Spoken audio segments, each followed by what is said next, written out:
Welcome to the first episode of the rebooted Revenue Diaries.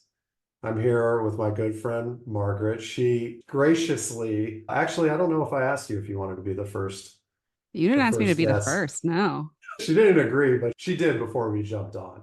And so she understands that it's 5 questions. I did not share them ahead of time with her. So we'll jump into the first question. And I think you need to give a little bit more context to the people listening on what it means to have a motherhood penalty. Mm. Can you give a little bit of context to that? And then we can ask the question. But what does it mean to have a motherhood penalty? Yeah. My understanding of that term, and I'm sure there's lots of different interpretations of it, is in the workplace that there's a perception that you're less capable or less focused on your growth or less ambitious or less deserving of opportunity because of the fact that you are a mother. Is it in particular to when you're having a kid or after that you're having a child Full or just in shebang. general? Full shebang. I think the moment that you even probably become of childbearing age and are in a committed relationship, there is also a concern too that you might become a mother. And what does that mean in the company's investment in your career? If you maybe are going to become a mother and not work as much or not work at all, maybe you're going to take your maternity leave and not come back. So I think it even probably starts when you have an engagement ring on your finger or you start talking about your move-in boyfriend or whatever it is, that there can be, depending on the organization, some either overt or just intrinsic bias about a woman becoming thought of as potentially being a mother, but definitely during pregnancy and Yeah. after as well. And have you experienced that firsthand? So it's interesting because OpenView actually hired me when I was 6 months pregnant. So Okay. it's hard to think about that. I was at a different job and it got back to me that I was not considered for a promotion for an open role because I was getting married at the time. And they thought that I was probably distracted and probably not thinking about it without ever asking me if that was an opportunity that I would be interested in. So I had experienced it at that point, but I would say OpenView actually gave me an opportunity. It was a promotion, it was a raise, it was a title bump, it was the whole shebang when I was actually pregnant. So that's why I'm hesitant to say it's across all organizations or across all teams because I've seen organizations that have actively tried to work against it. And then I was at OpenView until I left and started my own business for a few Mm. years while I was a mother. So I just very much didn't experience that. I was my own boss. So I was not giving myself any sort of motherhood You penalty. you were Yeah. maybe a little bit, who knows? Yeah. Okay, And I purposely that now joined an organization where I did not sniff out any sort of issues with the fact that I'm not only a mother, but I would say part-time single mother because I share custody of my son. That was something very important for me to sniff out in the organization of listen, if it's my day of parenting and my son gets sick and has to stay home from school, like my mm. world revolves around that and that has to be okay. So how did you sniff that out? For anyone listening that might be experiencing or thinking they're about to experience something like that and want to choose appropriately, like how did you go about? I know it's probably more of a feeling as you're talking to people and you understand Yeah, women. intuition, but You know, is there I anything that had you did for the current role that helped? Yeah, I had advised. Actually, the organization that I joined, the CEO, I had advised for 2 years. It was actually my longest running client when I had my own business. And so we really got to know each other. And I think I was able to share those pieces of my life too around the fact that these things were happening. There was definitely calls that I had to move around or cancel based on my son's schedule. And I got to almost test out the fact that I don't think that's the Yeah, word, to being able to do that. And it wasn't met with, how dare yeah. you, or your priorities are in the wrong place, or whatever it might be. And did you ever? I'm now realizing that I'm asking you like 7 questions about this particular first question that we That's asked, what and I this is figured more we of would a do. 20 question thing than it is five. But did you ever have to deal with your own perception of being a mother in the workplace and in terms of how you dealt with that? I don't want to call it head trash. It's mainly because I've never dealt with it before, but Yeah. did you have to deal with your own head trash when it came to coming back or working while making and trying to raise a human being?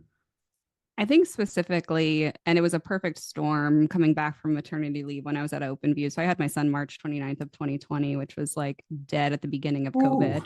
We weren't even wearing face masks yet because there weren't enough to go around. Like it was that part of COVID. And I was at home with him for 3 months and then came back from maternity leave. Openview was a full in office culture, but then was fully remote, obviously, at that point. Daycares hadn't reopened yet. We weren't in a space to have a nanny come and us work from home. And there just wasn't enough square footage to be able to do that. And for 6 months, I think 4 months, 5 months, whatever it was, felt like an eternity. I was taking care of my newborn, like not even toddler at that point, like baby, while Baby. also having a non silly big girl job and managing a team of, I think it grew from 6 to 8. So I wouldn't even call it head trash at that point because it wasn't in my head. It was like in my arms screaming on a work call. Survival. Yeah. Just straight up survival. And so I think that while I hope we never get back to a place of that again, I think it was very real. And now I see it. I mean, I see it at different points, but I think at that, getting through that made me realize that the little things now, when I have to cancel some calls because my son's sick or need to pick him up early for something, it doesn't feel nearly as stressful or chaotic Right. as the beginning of my working mother experience. So it's whatever. I can deal with anything. So you haven't blacked out that period. I've pretty much blacked out 2020. No, I would love to. Actually, that would be probably a better coping and survival mechanism for what I'm doing. But no, I mean, it burnt me out. I talked about it. I have talked about it before, but it completely burnt me out fully and completely. Yeah, we'll get to the burnout part, but I think this next question probably applies to how it helped you get over the burnout, but you spend time on art. If you are actually watching this interview, I have a piece of Margaret's on my wall. Does this have a name? Does this one have a I name? think that was Focus. Maybe I would have to look it up. I don't So think it has it on the front, but yeah. no, I might have it on the back. First off, I don't know if you've shifted what you're doing in terms of art, and I never remember what you had to do to make this piece because it has to do something with sunlight, but I think. Yeah. Can you give an overview of what you do when you're not doing this when it comes to art? Yeah, so they're called cyanotypes. And that was the first time I ever actually worked in a series. I've done a lot of painting before. I've taken lots of like classes at art museums. I was an art major my first semester in college. I feel like I've dabbled and always had this thread of creativity through my life. But I believe it was 2022, I had a perfect storm of discovering cyanotypes. And I was obsessed to the point where what made it to my collection was just a fraction of the pieces that I made. Wait, pause. What does perfect storm mean? Give me some context. A few months before I went all in on it and saw it as something that I could use as like an actual artist, I was playing around with, you can buy little pre-treated cyanotype papers. They're like on Amazon or whatever. They're called like Sunlight, and kids will do it. You can bring it outside and put objects on it and then let it go in the sun. And then the sun exposes the image and then you rinse it to stop it. But they're cheap little flimsy things that when you put them in water already curl and whatnot. And so I was doing just an activity with my son that somebody had given me. And I was like, this is really cool. There's so many like actual craft implications of this process.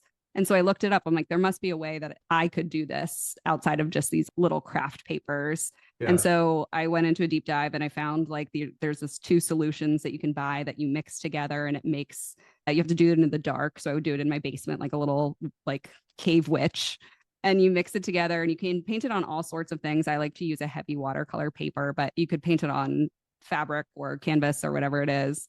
And then in this series, I made photographic negatives. So I would take photos, edit them, and then print them on transparency paper. And some of the bigger pieces also have objects from the garden on them as well. So there's like actual plants and things like that. And then I would put them out in the sun and develop them and then rinse them.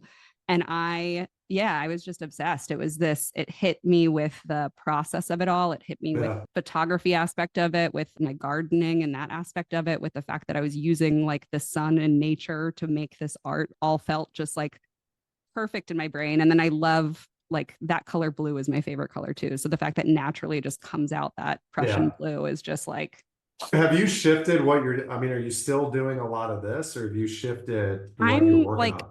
I'm exploring a little more. So I've been deconstructing Polaroids and floating them onto different things and exploring that medium a little bit, but I haven't gotten quite yet again, I haven't gotten obsessed with the series of everything of the theme, the process, like that. I was in a different brain space. I was absolutely obsessed when I made that collection. So how does it fit into every day for you, the art? You're not as obsessed now. You've got Yeah. this new deconstructing of Polaroids, which where can people go to see this stuff Yeah, before so we go Margaret on? Kelsey art on Instagram is where I share a lot of the art stuff. There's margaretkelsey.art, which is my website that has all of the actual kind of finished pieces. It's less of the process and more of that. But I do have an Instagram account that is public and is more of my ongoing process stuff.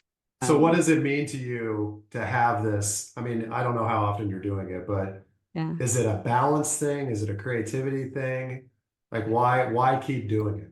So one of my main goals in life, I did this like visioning exercise as I started my own business of why Like do The I Secret? Like you put like a vision board? so it's not on a board, it's in a Google Doc because I'm working Okay. in tech. You didn't use cut magazines out No, I and didn't. I paste mean, them maybe to I a poster should. board? Yeah, a little like collage-esque thing might be fun one day. No, but when I really thought about what was the red thread through my entire career and even my artistic pursuits and everything else, it's really this idea of creating shared languages. And I think visual medium is an incredible way to create a shared language that might not be able to be subtleties that are missed in language or written word or whatever else it might be. I think hopefully the pieces people can look at them and they might even have their own interpretation of something that hits them about it, Sure. and that's totally fine too. But definitely for me, when I finally looked down at the collection and it was a bunch of hands giving things and burning things, and the collection is called The Offerings, it was about how much I was giving in that period and the previous period in my life where it felt like Mm. everything was coming from me. I had to give. And it was absolutely a story of burnout. And so then when I dabble in other mediums and like these deconstructed Polaroids, I definitely have my own narrative that I'm trying to work through as I'm doing it. But that one definitely came from, again, this obsession of making those pieces and then finally looking down at them and realizing what it meant. And so I feel like it's fun to have the artistic practice be both of those things. It could either be that I have something to say and I'm trying to translate Mm. that into a visual medium, or it could be I just let my natural curiosity take flight. And then eventually I looked down and I definitely was trying to say something, but I probably didn't even So you're consciously know saying it.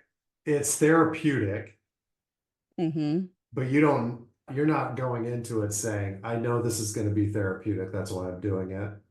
Or No, it's just it itches my brain in a nice way, you know? It's like a so back how did you come scratch. across the pole? It's a good, how did you come across the Polaroid thing? Like it transitioned from the picture I have now.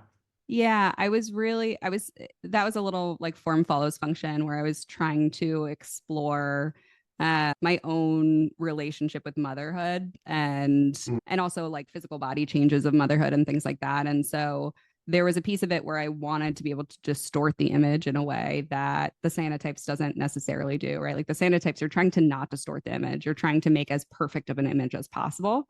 And so it's a little form follows function of what can I do to start to distort an image and make it look maybe hidden or unrecognizable. And yeah, it was really just a It lot of evolved. artistic practices making absolutely ugly ass shit. Can we curse on your podcast? Yeah, you could curse. The stuff that makes it to the website is the top That's 5% the of what whole I point. make. Yeah. And Yeah. there's a lot of exploration and ugly art that I've made in my life. So when do you know that it's time, it's just an evolution? You knew that it was time to move on to this Polaroid idea because it Yeah. just evolved from what you were doing before. Yeah, and I'll go back to cyanotypes too. Like it's not something that I'm like, oh, I've moved on and I'm leaving that forever. For me, because I have a job and an income where I have to naturally balance what does the company need versus what does the target audience or community Oh yeah. need.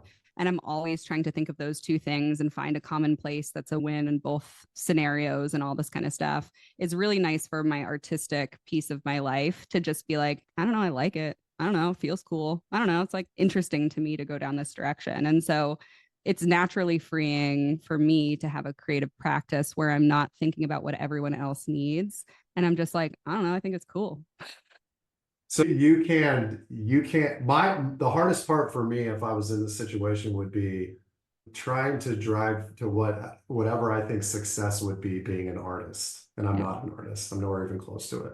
Because you're very driven in your professional career.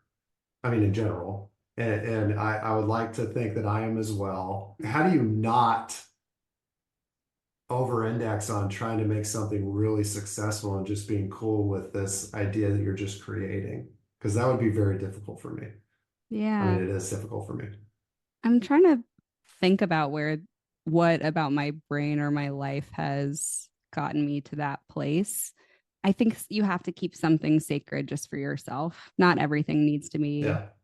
monetized or scaled. And it probably actually came back from I had a conversation with one of my friends who's like a really creative entrepreneur. Her and her husband now live in Portugal. They're just like really cool people. That is And cool. yeah, and Living when in I first, Portugal.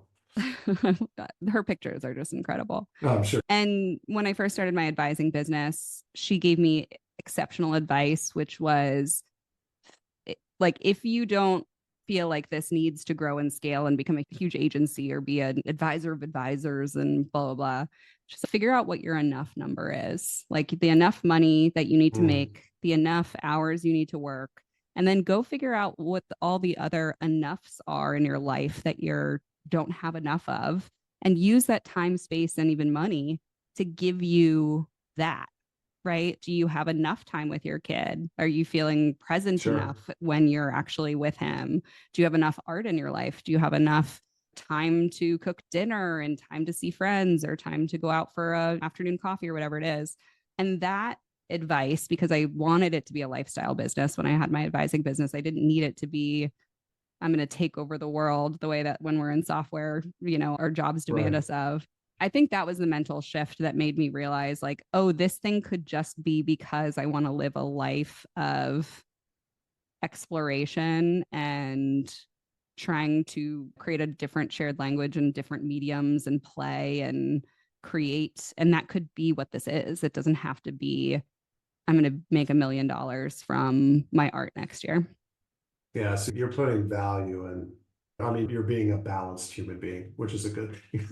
You're putting value in other places than Trying. where we are taught as as leaders, especially in high growth software, right? And I think that's changing with the new environment that we're in and focus on efficiency and profitability and all that stuff. But there's still a lot of the drive that you have to check depending on what situation you're in. So that's good. That actually leads to the last question, which I'm going to leave very open-ended. And I am planning on asking every guest on season 2 this question, and you can answer it any way you want. How do you make sure you're not settling? Yeah. So I think for me, I I have a complicated relationship with ambition. And I think what I've figured out about myself and what I tell myself is that I am not an ambitious person. However, I have ambition. And I think of it as like an object that I have on my shelf, on my bookshelf, and I can pick it up and I can play with it when I want to. But it's not so core to my identity to be ambitious and to not settle that I lose track of the fact that we are human beings living in the natural world and there are seasons to the Sure. year, there are seasons to your life, there are seasons to the month, there's all sorts of times that are cyclical. And so this idea of never settling isn't really true because sometimes I settle because I need to, because I'm wintering.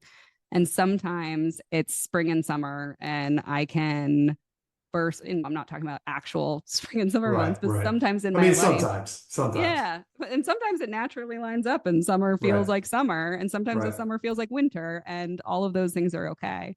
And so when I think of never settling, I think of the long arc of my life. I always want to be growing Mm. over a longer time period. I always want to be doing something new and learning about myself and learning about the world.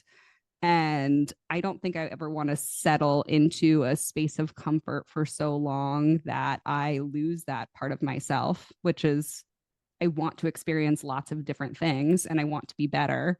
But at the same time, sometimes I need to settle and I need to be calm and I need to be. I think that there's this really interesting. I was just Content, listening. content. Yeah. Yeah, Yeah. And this idea of can you be both desiring a different future and also comfortable in your current scenario? Can those yeah. things exist at the same time? Can you know that you want more and also have complete gratitude and feel fulfilled about what you have? And I don't know if I'm perfectly there yet, but it's definitely something I'm working on because I don't want to pass my life away always thinking that tomorrow will be when I'm Sure. finally happy or when I'm finally fulfilled or when I'm finally have the thing that I want. Because you know what? Every time that I get the thing that I want in 6 to 12 months, I'm annoyed about something else that I don't have or a new mountain to climb or a Sure. new thing to accomplish. So who's to say that's the main goal? Yeah, no, it sounds like what you have, I mean, you have a value set, clearly. Yeah. Is that something that evolves or it's something you've written down? Is it part of the visioning that you've done? And is I that have something it. you revisit? I literally just screenshotted it and sent it to my friend earlier today.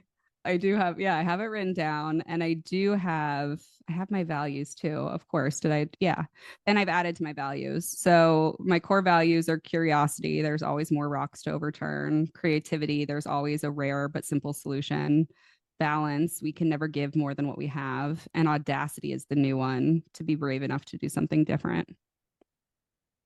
And that, is it a process of you revisiting it, or is it just when the time comes, you come back to them and say, all right, maybe I should look at Yeah. this again to reevaluate? This is the one good thing about OpenView, which I know you and I both Yeah, worked there. I don't know if the goal planning was as intense when you were there as when I was there, I but probably was. it was something that was instilled in me, which is I've done the work to do this big. What do I want to be known for, even in 7 generations from now? If I am known in 7 generations, what would I want those things to be? I have that core focus of I want to create shared languages that make people feel connected. And sometimes that is at work to be connected with work or connected. It's usually been working in B2B software. It's that they're more connected at work. They do their jobs better, whatever it might be. In my art, it's that they're more connected to somebody else on the planet that they can share art with or that conversation. And then I have a 3 year vision. I have a like Nice. 1 year goal. And then on a quarterly basis, I actually do set quarterly goals for myself on what to work on or what to think about in that time period. So at least on a quarterly cadence, I'm opening up that doc again and I'm looking through it and I'm figuring out how close am I to these values? How close am I to this vision? How close am I to what I want to be known for if I'm known in seven generations? Am I actually doing this stuff in the next 3 months that would make that even possible? Do you have a goal pipeline dashboard that you're reviewing on a weekly basis? No, thank God. I try to keep my goals as So, simple as possible because it's like yes, even if it was like I have to track something on a daily basis, I'm not your doing that. attainment, you're No. not tracking your goal quota attainments. That's No. all Yeah, right. they're The definitely life. less like smart goals. They're definitely as less measurable. It's Okay. more about like the vibe check. Did I feel like I did it? That's good. That's what it should So be. not great in managing in a business context, but managing yourself, I Yeah. think it gives me a little bit more grace than what I need to if I was managing myself as a manager. That That's the way you should do it for Yeah. sure. Thank you for taking the time. It's much Yeah. appreciated. Thank you for not agreeing, but agreeing to be the first I'm episode of the new honored. season. Honored, Honored, right? really. Honored. Yeah. Yeah. You can add it to your board. It I can be part will. of your quarterly life OKRs. Yeah, exactly. It'll definitely be the highlight. And I'll definitely add it. I have a Spotify playlist of all the podcast episodes I've been Oh, a guest on. So you'll get a spot on that too. awesome. Cannot wait for that. Thank you again. Thank you for having me.